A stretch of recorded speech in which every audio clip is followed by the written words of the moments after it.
이번 차시에서는 상층 일기도 분석과 하층 일기도 분석, 개념 모델에 대해 학습하겠습니다. 이번 학습을 통해 중간 일기도를 활용하여 상층과 하층의 대략적인 분석을 할 수 있고 상층 Z와 로스비파의 기본 분석사항을 설명할 수 있으며 하층 대기의 역학적, 열적 분석사항을 설명할 수 있게 될 것입니다. 또한 개념 모델이 무엇인지 설명하고 우리나라 여름철 후우 개념 모델을 만들 수 있게 될 것입니다.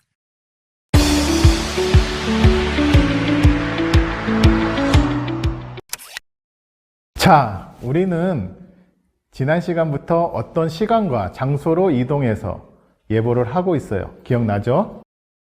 네, 지금은 2022년 8월 8일 오전 9시네요. 여기는 국가기상센터고 저희는 예보관이죠. 네, 좋아요. 지난 시간에 우리는 일기예보 생산의 첫 단계인 기상 현황 파악을 이야기해 봤어요. 다양한 기상 관측 자료를 통해 현재 지상에서 일어나고 있는 기상 상황에 대해서 파악해보고 앞으로 예보를 내기 위해 중점적으로 다뤄야 할 포인트, 즉 예보의 주안점에 대해서도 얘기했죠. 이번 단계에는 예보의 주안점을 해결하기 위해 기상 현상에 대한 메커니즘을 파악해 보기로 하겠습니다. 기상 현상은 3차원으로 파악해 보는 게 중요한데 여기 초급 단계에서는 상층과 하층으로 구분해서 간단하게 분석해 볼게요. 아, 대기를 고도에 따라 층을 나누어서 보는군요. 상층과 하층이라면 구분짓는 고도가 있을까요? 그건 제가 알고 있어요. 주로 500헥토파스칼, 200헥토파스칼 등하면 고도를 상층으로 보고 700헥토파스칼 이하를 하층으로 봅니다. 좋아요. 자, 우리는 그 중에서 상층부터 분석해 볼 거예요. 왜냐하면 지면과 가까워질수록 마찰 때문에 주의해야 될 점이 많아요. 그래서 비교적 단순하게 표현되는 상층부터 시작해 봅시다. 우리가 보는 일기도 중에서 지면 일기도를 제외하고 모든 일기도는 등압면 고도에서 등 지위 고도선을 선으로 연결해 표현하고 있어요. 그래서 정확한 이름이 200헥토파스칼 등압면 지위고도 일기도가 되죠. 하지만 너무 길어서 앞으로는 200 일기도 또는 200헥토파스칼 일기도로 줄여서 지칭할게요. 여름철 상층대기 분석에는 주로 200과 500 일기도를 사용하고 겨울철에는 300과 500을 써요. 그 이유를 알고 있나요? 그건 아마도 계절에 따라 상층에서 볼 수 있는 주요 인자가 나타나는 고도가 달라서겠죠? 맞습니다. 눈치가 빠르군요. 상층에서 주변보다 풍속이 센 부분이 있어요. 이걸 우리는 Z라고 부르죠. 이 Z가 여름에는 200고도에서 그리고 겨울에는 300고도에서 나타나기 때문이에요. 그러면 이 일기도에서 우리는 Z가 어디에 어떻게 위치해 있는지 볼 수 있어야 한다는 거네요? 그렇죠. 그러면 먼저 상층 200에서 어떻게 나타나는지 일기도를 한번 살펴볼까요? 북극이 중심에 있고 중위도까지 표현된 일기도예요. 북반구 일기도라고 부르죠. 친절하게도 이 일기도에서는 우리가 찾는 부분을 잘 보이도록 색칠을 해두었어요. 이 부분을 펼쳐서 동아시아 일기도에서 보면 여기 이 파란색 선이 있는 이 부분이 바로 Z 위치가 되겠군요. 우리나라 북쪽의 상층에서 Z가 지나고 있다. 이렇게 되는군요. 그리고 이 동아시아 일기도에서는 여기 티베트 지역 쪽으로 고기압도 보입니다. 네, 아주 잘 분석했어요. 자, 그렇다면 500 일기도도 한번 볼까요? 500에서는 북이 40도 쪽으로 꾸불꾸불한 흐름이 보이고 우리나라 쪽으로 고립하여 있고 우리나라 남쪽으로는 고기압이 있어요. 모두 잘 분석했어요. 정리해보면 200에서의 Z 위치 그리고 우리나라 상공까지 발달해 있는 티벳 고기압까지 확인을 잘 했고요. 500에서 꾸불꾸불 나타나 있는 그런 파동을 나타내는 즉 로스비파라고 하죠. 그 로스비파의 흐름 그리고 그와 연결되어 우리나라 부근에서 나타난 고일과 북태평양 고기압 위치까지 아주 잘 분석을 했네요. 그리고 또한 우리나라는 그 로스비파와 북태평양 고기압 사이에 위치해 있군요. 이제 이러한 기압 배치를 보면 어떻게 대기의 흐름이 그려지나요? 고기압과 저기압이 어디 있는지는 알겠는데 전체적인 흐름이 떠오르지는 않아요. 맞아요. 가장 어려운 부분이죠. 우리가 지금 평면으로 표현된 이 두 개의 층의 일기도를 보았지만 이걸 3차원으로 연결해서 머릿속에 떠올려 봐야 돼요. 500에서 평평한 등압면이 있다고 생각해보고 일기도를 보면서 고도가 가장 낮게 표현된 부분을 손가락으로 꾹 눌렀다고 생각하고 고도가 가장 높게 나타난 부분을 아래에서 위로 불룩하게 올려보았다고 상상해 보는 겁니다. 그러면 이 일기도에서 몽골 동쪽이 가장 낮게 되고 아마 캄차카 반도 쪽으로 가장 불룩하게 될 거예요. 그리고 북태평양 고기압으로 얘기한 이 부분이 불룩하게 튀어나와 있을 거예요. 나머지도 L이 찍힌 부분은 저기압이니까 쑥 들어가게, H의 고기압은 불룩 올라오게 생각하면서 전체적으로 구불구불한 형태를 머릿속에서 완성해 보는 겁니다. 그러면 여기서 뭘 알 수 있냐면 몽골에 찍혀 있는 저 저기압 부분이 쑥 들어가 있어서 바람이 반시계 방향으로 회전하면서 상층부터 하층까지 우리나라 쪽으로 내려오면서 유입되고 있는 거예요. 이것이 상층 대기에서 발견할 수 있는 핵심 포인트예요. 이렇게 3차원의 그림을 그리는 훈련이 잘 되어 있어야 발전하는 예보관이 될 수 있답니다.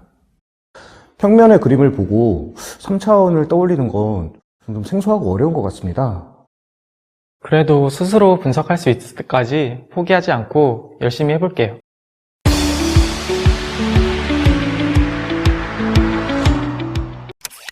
자, 이제 하층 대기를 한번 살펴보죠. 하층 대기에서는 역학적인 분석과 더불어 열적 분석이 필요해요. 역학적 분석은 보도 PBL 고도에서 700고도까지를 이야기해요. 이 PBL 고도가 여름철에는 높아지고 겨울철에는 낮아지기 때문에 여름에는 700에서 850헥토파스칼을, 겨울에는 700에서부터 925헥토파스칼 사이를 중점적으로 분석하게 됩니다. 700 등압면은 하층과 상층을 연결시키는 층으로 중요한 분석층이지만 이번 초급 강의에서는 생략하고 850 등압면 위주로 분석해 보기로 하겠습니다. 자, 501기도에서 우리가 분석해 봤던 것처럼 3차원으로 볼록한 곳과 움푹 파인 곳을 머릿속에 그려보세요. 상층 분석에서도 확인한 몽골 동쪽에 위치한 저 저기압의 뒷면으로 남하하는 흐름을 확인할 수 있죠. 그런데 단순히 평면으로 생각하면 안 된다고 했어요. 여기는 저기압 중심을 기준으로 쏙 들어가 있는 부분이에요. 그러니까 남하하지만 고도 방향 위에서 아래로 향하는 방향도 포함되어 있다는 거죠. 우리가 왜 3차원을 머릿속에 떠올려야 하는지 이제 아시겠죠? 또 여기 북태평양 고기압 가장자리 쪽에서도 우리나라로 유입되는 흐름이 있죠. 마찬가지로 북태평양 고기압을 불룩 튀어나오게 생각하고 중국 남부에서 우리나라 서해를 거쳐 내륙으로 온난 다습한 공기가 아래에서 위쪽 방향으로 또한 남쪽에서 북쪽으로 흐르고 있죠. 3차원으로 보려고 생각해 보니까 입체적으로 다가오긴 하는데 쉽지 않네요. 그렇죠. 그래서 계속되는 연습과 훈련이 필요한 겁니다. 잘 알겠습니다. 제 머릿속에 지금 500부터 850고도까지 3차원 공간이 있고 거기에 움푹 파인 기압골과 볼록하게 올라온 북태평양 고기압이 그려져 있네요. 그리고 그 사이에 우리나라가 위치해 있고요. 네, 맞아요. 그 고조가 바로 우리나라 여름철에 나타나는 주요 기압 패턴이에요. 현재 우리나라 중부지방에 걸쳐져 있는 저 정체선선이 왜 생겼는지 알 수 있는 포인트고요. 바로 상층에서부터 기압골 후면을 따라 내려오는 찬 공기와 하층에서 북태평양 고기압 가장자리를 따라 남쪽에서 올라오는 온난 다습한 공기의 충돌, 바로 이번 강수의 생성 메커니즘이죠.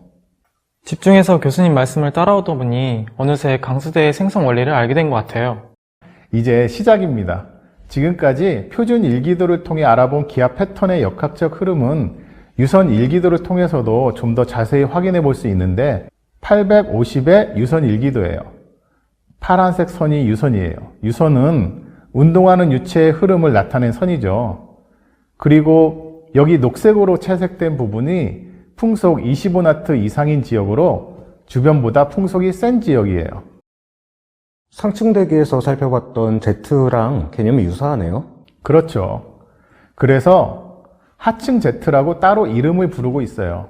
상층에 나타난 Z와 풍속의 세기는 다르지만 하층에서도 그 역할을 한다는 의미겠죠. 이 그림은 제가 한번 읽어볼게요. 몽골의 중심을 둔 저기압으로 바람이 불어 들어가고 그 후면에는 남하하는 흐름, 북태평양 고기압 가장자리의 흐름이 보여요. 잘했어요. 그런데 하나 더 있죠. 산둥반도에서 원산만, 동안만으로 이어지는 수렴대도 볼 수 있어요. 그리고 하층은 역학적 분석뿐만 아니라 열적인 분석도 중요하다고 했죠. 이 흐름과 함께 열적으로 얼마나 에너지가 있는지를 살피기 위해 상당온이가 그려진 일기도를 같이 볼게요.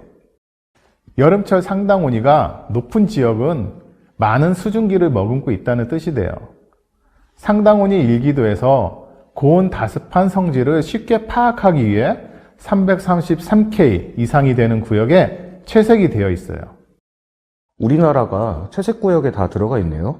맞아요. 우리나라가 지금 고상당온이역에 들어 수증기가 많겠구나라고 생각할 수가 있겠죠. 또 아까 유선도에서 봤을 때 중국 산둥반도에서 우리나라 중부지방으로 이어지는 공기의 수렴을 봤죠. 그런데 상당온이를 봤더니 중국 내려 쪽의 상당온이는 우리나라보다 더 높아요. 결국 두 정보를 조합해 보면 상당온이가 높은 지역에서부터 우리나라로 공기가 유입되고 있구나. 그렇다면 결국 우리나라는 앞으로 수증기는 더 많아지고 온도도 더 높아지는 방향으로 우리나라의 에너지가 모이고 있구나 하는 것을 추정해낼 수가 있는 거죠. 그렇지 않아도 수증기가 많은데 계속해서 유입되면서 불안정을 증가시키고 있는 거네요. 네, 그렇죠. 이렇게 지금까지의 분석을 통해서 역학적으로도 수렴이 일어나고 열적으로도 불안정이 증가하고 있음을 알아냈어요. 뭔가 긴장감이 고조되는 느낌이네요. 그렇죠.